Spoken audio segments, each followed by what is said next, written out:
Masakit na ba ang puso nyo? Ang bulsa nyo?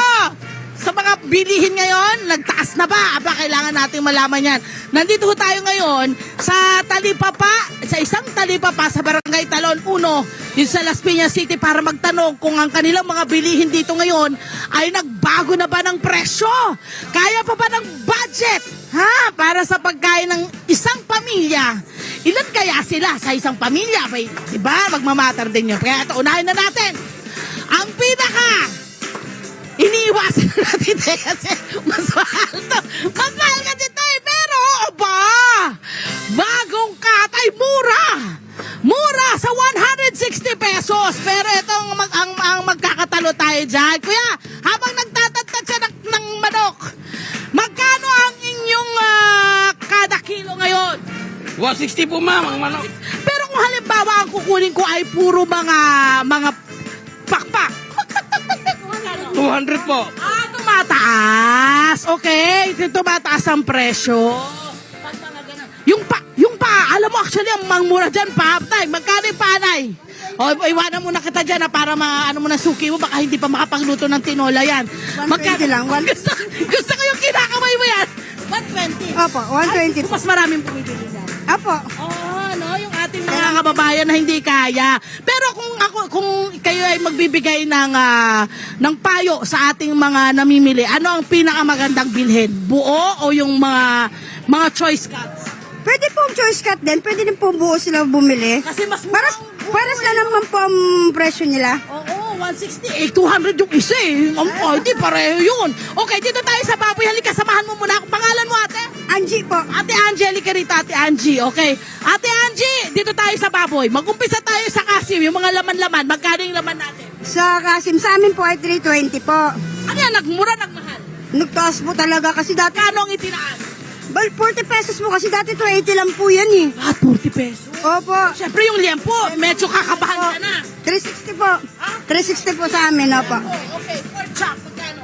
320 din po. 320, yung ating ito, buto-buto to, diba? Magkano yung buto? Ay, alam mo, ang sarap nito sa bawan. O, mura to, diba? Opo. Minsan po na. Pwede ba 200 na lang? Joke lang. Joke lang. Masarap to. Lalagyan mo na lang ng sabaw, no? Para dumami tas gulay. Nilaga po. Opo. Nilaga, panalong panalo. Correct. Ito, syempre ito, mahal din to. yung- Alam nyo ba kung ano to? Lomo. Lomo, ito yung pinakamalambot na parte ng karne ng baboy. O, magkano naman ito? 360 po. 360, mahal din. Ano? Madalas anong luto ang maganda rito? Mga pork steak? Opo, pork steak. Steak? Tapos yung ating pata, ito, siniwa na nila yung pata. Magkano yung pata? 220 na lang po yung lower. Lower 220. Yung mangunahan, ay ito yung mangulihan. Opo, yung hulihan. Pero Yung mangunahan, magkano yung mangunahan? Magkano yung mangunahan? sa ribs din natin, 280. Ganyan. Ito, mangunahan ba to? Magkano yung mangunahan? 280 po. 80 pesos. Ayan. Uy, dito tayo sa mga atay ng, alam mo, favorite ko to eh.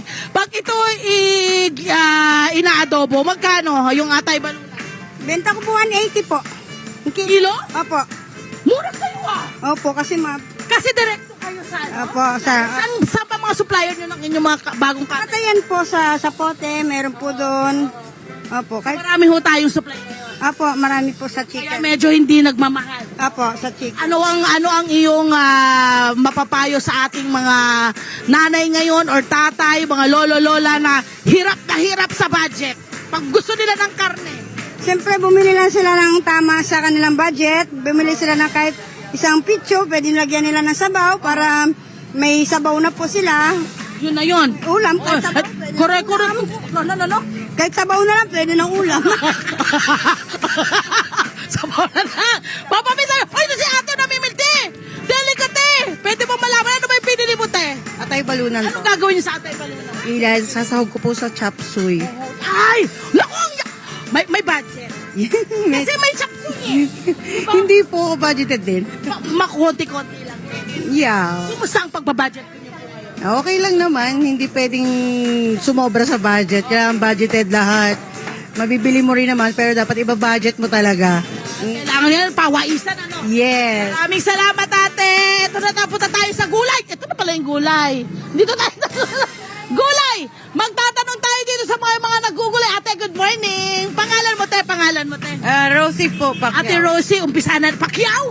Pacquiao po. Pare, Pacquiao? Come on tayo. Tayo magtatanong lang kami. Mag-start tayo sa mga panggisa. Diyan tayo sa kamatis. Magkano? 200 po ang kilo ng kamatis. Nagmahal? Nagmahal po eh. 200? Eh, di ba nagmura yan? Biglang tumaas. Tumaas po kamo ngayon. Ay, grabe. Ba't ganun? Taas yung korodo. Ay, dahil sa krudo. Okay, dito sa ating sibuyas, magkano? Sibuyas 200 rin po. 200 din. Bawang. Bawang 200 po. 200 lahat. Eh, yung patatas.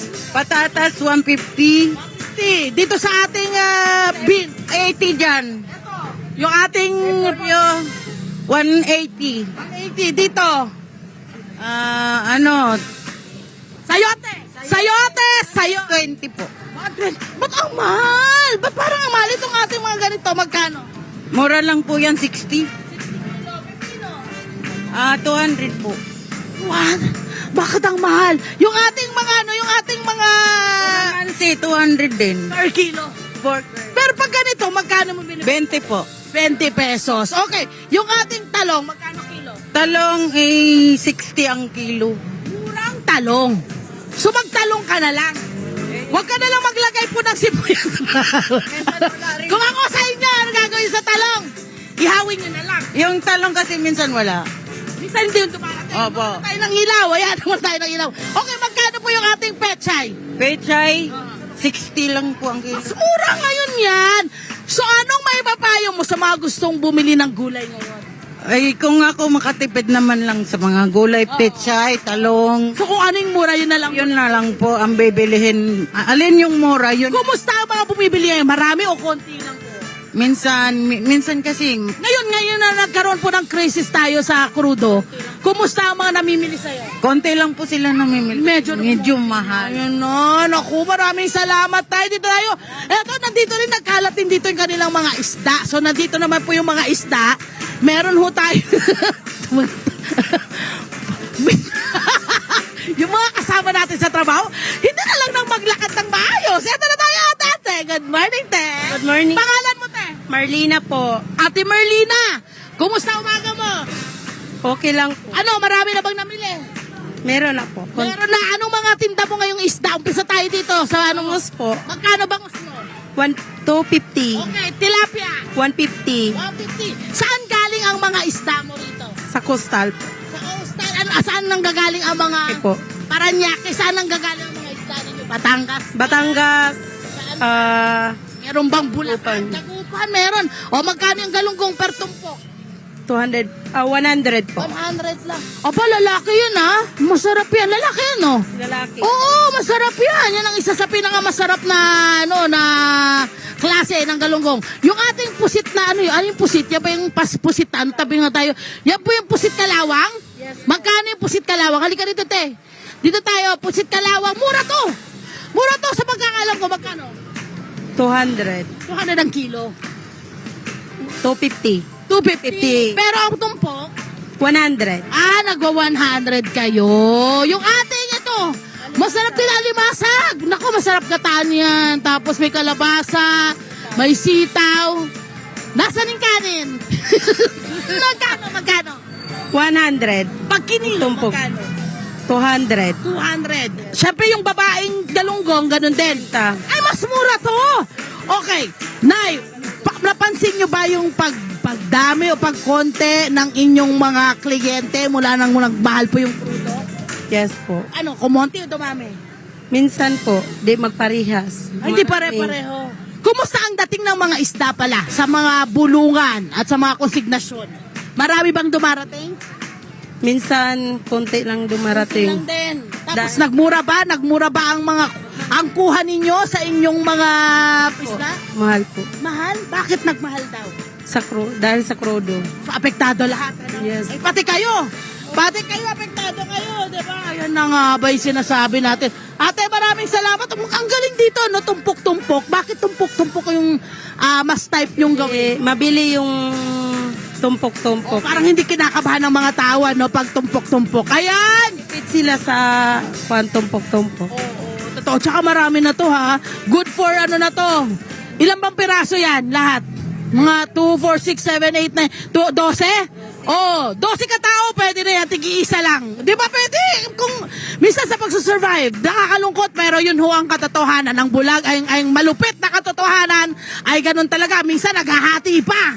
Arr! Ito naman! Ganun lang talaga, lumalaban pa rin, di ba? Kung gusto namang malaman ang dapat na average price po ng mga bilihin sa malalaking palengke, bisitahin lang po ang website ng Department of Agriculture sa da.gov.ph/price-monitoring. Hi! Sa mga naman sa Love mga Kanet 25. This is Love and New Verbo. For more love, Tunipet, and Arafang updates, just click the subscribe button and follow us on our Net25 social media pages at Net25 TV and Net25 Entertainment Facebook. See ya. I love ya.